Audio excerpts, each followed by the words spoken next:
दोस्तों आज 3 दिन हो चुका है और अयोध्या में जिस दलित समाज के बच्ची के साथ अमानवीय घटना घटी थी उस पर अभी भी एफआईआर नहीं हो पाई है और सियासी राजनीति इतना गर्म हो चुकी है कि अयोध्या से सांसद अवधेश प्रसाद फूट फूट कर रोते हैं और चंद्रशेखर आजाद ट्वीट करते हैं और अखिलेश यादव ट्वीट करते हैं, मायावती जी लिखती हैं, योगी आदित्यनाथ जी समाजवादी पार्टी के खिलाफ भाषण देते हैं और आकाश आनंद बीजेपी के खिलाफ भाषण देते हैं और जो प्रदेश अध्यक्ष हैं बसपा के वो 3 दिनों से वहां पर अपना डेरा जमाए हुए हैं। लेकिन फिर भी इस देश की सरकार और इस उत्तर प्रदेश की पुलिस प्रशासन व्यवस्था ने अभी तक एफआईआर नहीं किया है।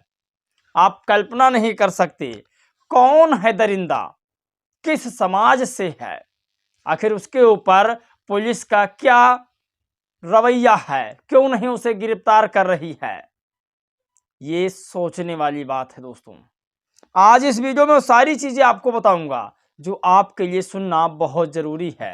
आकाश आनंद ने बीजेपी, समाजवादी पार्टी और इस यूपी की पुलिस पर जिस तरह से हमला किया है, मुझे लगता है कहीं उनकी गिरफ्तारी ना हो जाए। तो ये सारी चीजें आपके लिए जानना बहुत जरूरी है। और आपको बता दें, अयोध्या से सांसद अवधेश प्रसाद जिस तरह से फूट फूट कर रोते हैं, मुझे लगता है उन्हें इस्तीफा दे देना चाहिए। आप कल्पना नहीं कर सकते कि एक सांसद के क्षेत्र में, एक दलित समाज का सांसद और दलित समाज का प्रतिनिधित्व करने वाले सांसद के क्षेत्र में दलित समाज बच्ची के साथ अमानवीय घटना, हैवानियत हो जाती है और वह सांसद रोता है। मुझे लगता है कि उसे चुल्लू भर पानी में डूब मरना चाहिए और उसे इस्तीफा दे देना चाहिए उस पार्टी से। चलिए वीडियो शुरू करते हैं। आज की सारी खबर पर एक बार फिर से नजर डालते हैं। नमस्कार दोस्तों, मेरा नाम पराग है और आप सभी का मैं बहुत बहुत स्वागत करता हूं। और आज की जो घटना है वो यूपी के अयोध्या जिले की है। अयोध्या से सांसद अवधेश पासी जी हैं, अवधेश प्रसाद पासी जी। इनके क्षेत्र में दलित समाज के बच्ची के साथ हैवानियत होती है। आप कल्पना नहीं कर सकते। इसे सिर्फ मैं नहीं बता रहा, सोशल मीडिया आज खूब बोल रहा है, लिख रहा है, बता रहा है। मैंने 2 दिन पहले यानी 1 तारीख को ही इस पर वीडियो बना दिया था, क्योंकि 1 तारीख का यह घटना थी। अब मैं चाहता हूं कि हर उस जगह पर पहुंचूं जहां पर ऐसी जघन्य अपराधें हुआ करती है, खासकर दलित समाज के साथ, पिछड़े समाज के साथ। उसके लिए आप सबका मुझे सपोर्ट चाहिए, आर्थिक मदद चाहिए, सहयोग चाहिए। मेरे पास फोन नहीं है बढ़िया सा वीडियो बनाने के लिए, उसके लिए आप लोगों की आर्थिक सपोर्ट मुझे बहुत ज़रूरी है। मेरे पास कुछ पैसे हैं, बस कुछ पैसे आप लोगों का मिलना मुझे ज़रूरी है, मिल जाएगा। मैं संत श्री रोमड़ी रविदास जी महाराज जी की जयंती यानी 12 फरवरी से ही इस कारवा को शुरू करने वाला हूं। आप लोग मुझे जरूर डोनेशन कीजिएगा। वीडियो में आगे बढ़ते हैं। आपको बता दें कि आज 3 दिन हो चुका है और उस बच्ची को भी इंसाफ नहीं मिल सका है, उस बच्ची के परिवार को भी इंसाफ नहीं मिल सका है। अयोध्या में जिस तरह से दरिंदगी हो रही है, वहां के सांसद को इस्तीफा दे देना चाहिए था, वहां के उस क्षेत्र के विधायक को इस्तीफा दे देना चाहिए था। अगर इस दलित समाज की बच्ची ना हो करके किसी अन्य समाज की बच्ची होती तो अब तक उस दरिंदों को फांसी हो गई होती।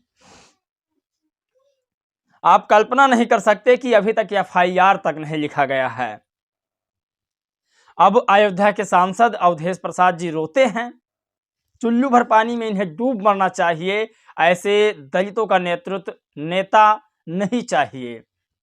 आपको बता दें कि मुलायम सिंह यादव जी का इसी समय एक कटिंग पोस्टर वायरल हो रहा है, जब इन्होंने एक बयान दिया था। बयान दरअसल इनका ये था कि गैंग रेप में फांसी गलत है, लड़के से गलती हो जाती है। ये मुलायम सिंह यादव जी का उस समय का बयान है। आज ये वायरल हो रहा है और उन्हीं के एक सांसद अयोध्या के अवधेश प्रसाद जी रोते हैं कि मैं अब क्या ही बताएं। वीडियो आप देखिए।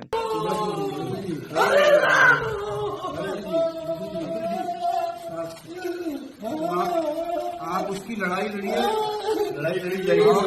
लड़ाई को आप लड़ेंगे, उसको न्याय उसके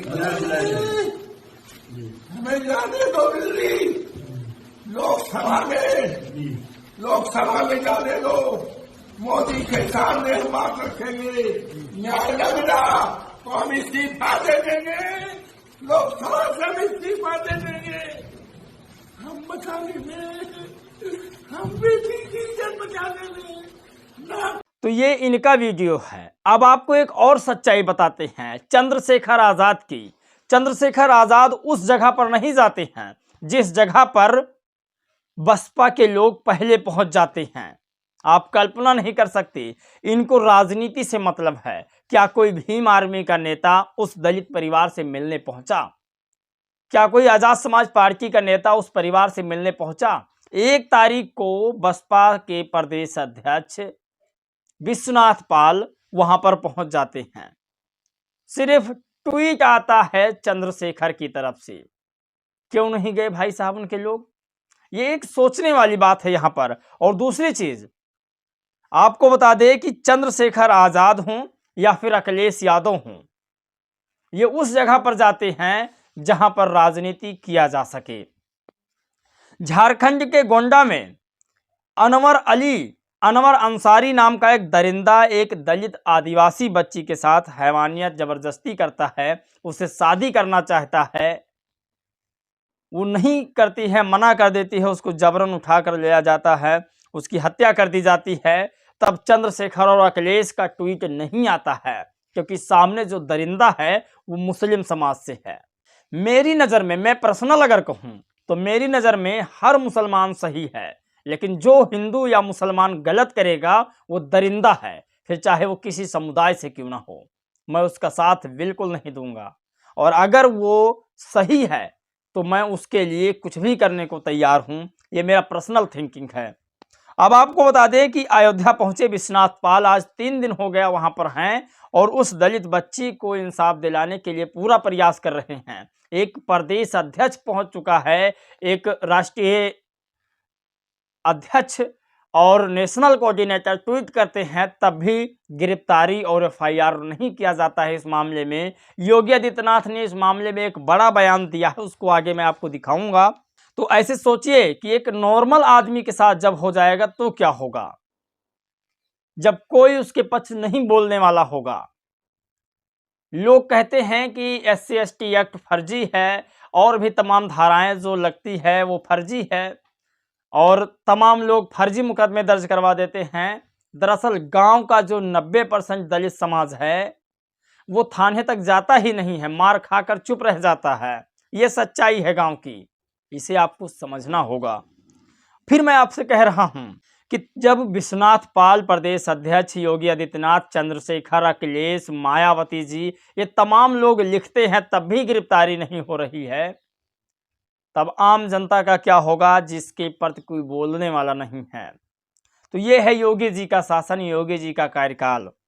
आपको बता दें मायावती जी ने इसमें लिखा, उत्तर प्रदेश के जिला अयोध्या के सहनवा में दलित परिवार की बेटी का शव निर्वस्त्र अवस्था में मिला। उनकी दोनों आंखें फोड़ दी गई तथा अमानवीय व्यवहार भी हुआ।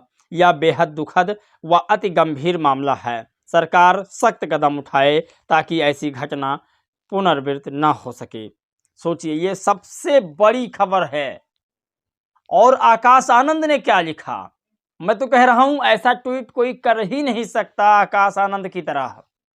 आकाश आनंद लिखते हैं, अयोध्या के सहनवा में एक दलित बेटी 3 दिन से गायब थी, लेकिन यूपी की नाकारी पुलिस ने इसकी सूचना मिलने के बाद सही से कार्रवाई तक नहीं किया।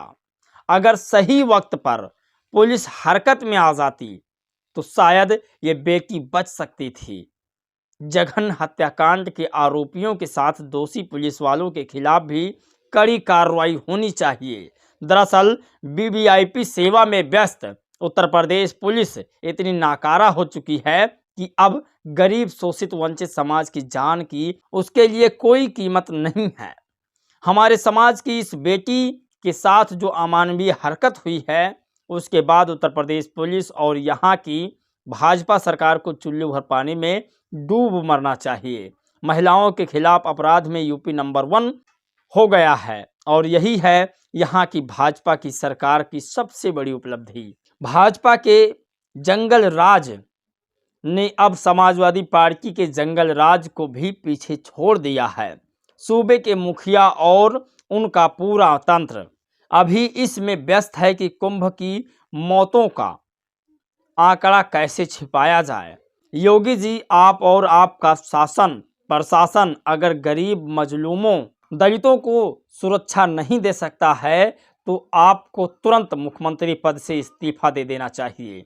साथ ही समाजवादी पार्टी के नेता और अयोध्या क्षेत्र के सांसद अवधेश प्रसाद जी को घड़ियाली आंसू न बहाकर सोचना चाहिए कि पिछले 3 दिनों से वो कहां थे। संसद में महाकुंभ पर चर्चा की मांग करने वाले सांसद जी के पास इस बेटी को न्याय दिलाने का वक्त नहीं था, तो अब मीडिया के सामने रोने का नाटक कर रहे हैं। सोचिए, अखिलेश यादव के सांसद अवधेश प्रसाद पर जमकर बरसे आकाश आनंद, वहीं बीजेपी के मुख्यमंत्री योगी आदित्यनाथ पर भी जमकर बरसे आकाश आनंद। तो ये सबसे बड़ी खबर है। आप कल्पना नहीं कर सकते, इस तरह का भाषण शायद एक बार पहले उन्होंने दिया था, जिसके चलते मायावती जी ने उन्हें पार्टी में फिर से वापस बुला लिया था। अब फिर से उनकी पार्टी में वापसी हुई है, फिर उसी तरीका से फायर हो रहे हैं आकाश आनंद। आपको बता दें, आकाश आनंद की तरह इस बार चंद्रशेखर भी नहीं बोल पाए हैं।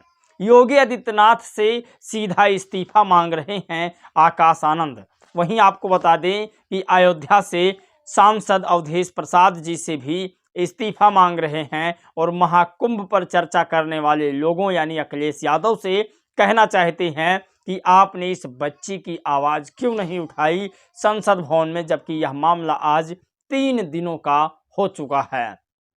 आप लोग अपनी राय प्रतिक्रिया जरूर दीजिएगा, हमारी आर्थिक सहायता जरूर कीजिएगा। हम बहुत जल्द ग्राउंड रिपोर्ट पर भी मिलने वाले हैं। इस वीडियो में दोस्तों बस इतना ही। जय भीम, नमो बुद्धाय।